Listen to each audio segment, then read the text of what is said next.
I deny you found me still inside. I'm here now. I'm here now. I'm here.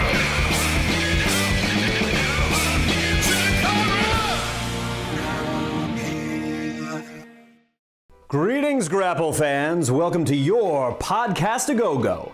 I am Chikara's Director of Fun, Mike Quackenbush, coming to you from Center Neptune through the coordination of 7's Arc 7, and I'm here to prescribe this week's dose of Chikara goodness to you. Just a little while ago, the whole Chikara gang headed across the pond for our historic first UK tour of England and Wales. And while we were abroad, we saw the conflict between the most devious man in all of Chikara, UltraMantis Black, and the sexiest man in all of Eastern Europe, Mr. Azerbaijan. Today on the Go-Go, we're gonna flash back to this match from the Wolf Run Civic Hall in Wolverhampton and show it to you complete and free of charge.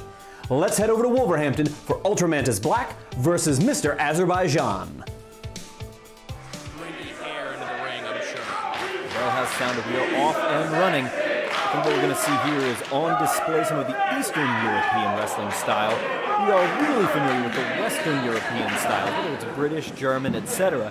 But really, it hasn't been since the advent of the Baltic Siege, the Bloc Party, etc., that we've started to get a real glimpse into the Eastern European wrestling style. Very strange guys coming from that Eastern Bloc area, and some very strange wrestling technique, and immediately a small victory here. Mr. Azerbaijan taking the straps down. Ooh, that overhanded job. Mr. Azerbaijan has decided that's enough. Let's put the straps back. And Bryce giving him a minute, and Mr. Azerbaijan's very appreciative of it, but the boot, the non-booted foot to the midsection. UltraMantis Black.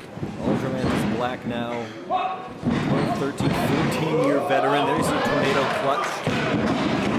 Down that cradle for two very early on. He's got years and years of experience there. Perfectly placed atomic drop there. Jammed the Cossacks of Mr. Azerbaijan. You can see him wobbling away from ringside. And sent him careening out of the ring, and Prakash the bar there. He's trying to cool it down. I'm not sure what effect that'll have. You got a fan of jammed Cossacks. I'm pretty sure if you go on WebMD, that's what that says. WebMD.com says fan of jammed Cossacks. It also says on WebMD, do not leg drop people when you have a jammed Cossack. Oh, looks like another one coming.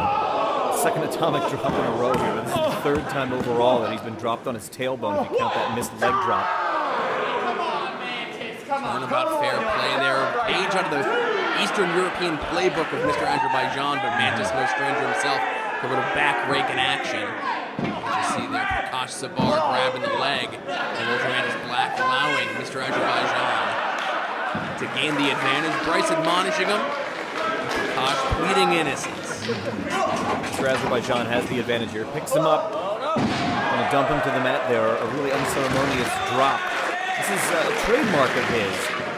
There he comes again. Nope. If I was thinking about a leg drop, I'm glad that he at least considered what the effects on his tailbone would be before he did it. A lot of trademarks of Azerbaijan, I don't think a lot of people are going to be taken. You're not going to see kids 5, 10, 15 years from now stealing the moves of Mr. Azerbaijan. You don't think? No. I feel like probably around season 30 is when we're going to meet that group of kids that are like, I became a wrestler because of Mr. Azerbaijan. That's right. There it is again. You might think of them as suplexes, but in a technical sense they are not. A suplex involves delivering your man down to the mat with control. Typically you're going to see a back bridge of some kind. You think about the form of a German suplex, for example. There's a back bridge because you're trying to create a pinning predicament. So in a technical sense, what these suplexes are, so to speak, are really throws.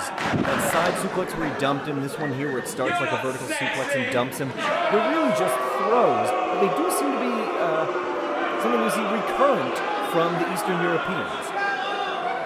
Bryce trying to get some distance between these guys. Not letting Azerbaijan press the advantage here. Really picking the shots.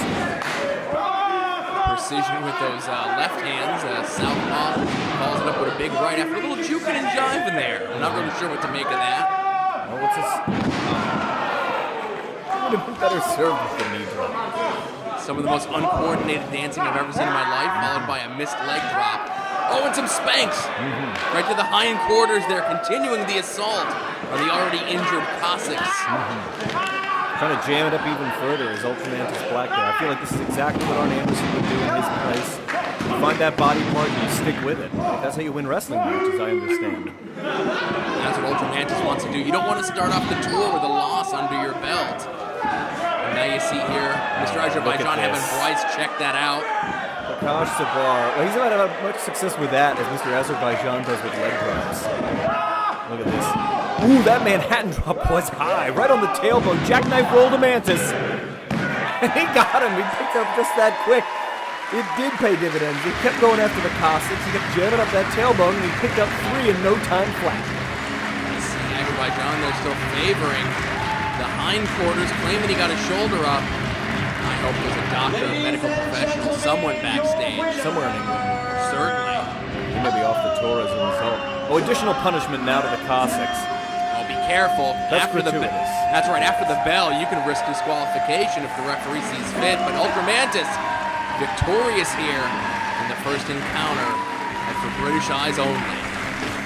Chikarmy, we are less than 2 weeks away from our upcoming Pennsylvania events. Back to Skull is on May 23rd in Philadelphia as we open the doors of the brand new Wrestle Factory up to the public for the very first time. The next afternoon, we're at the Funplex, the Palmer Center in Easton to celebrate Anniversario as we close out 13 years of Chikara and begin our 14th year. Come out and join us live May 23rd in Philadelphia, May 24th in Easton. And if you can't get out to see us, we're going to load you up with more Chikara than you know what to do with thanks to CHIKARAtopia.com. Our brand new streaming service is available for unlimited streaming, absolutely free on a 1-week trial basis. Go and give it a try. You'll be glad that you did. CHIKARAtopia.com is absolutely free for week number 1, but only for a limited time. So jump over to CHIKARAtopia.com, get your stream on, grab your tickets at CHIKARApro.com, and then meet me back here next week for another edition of the podcast A-Go-Go.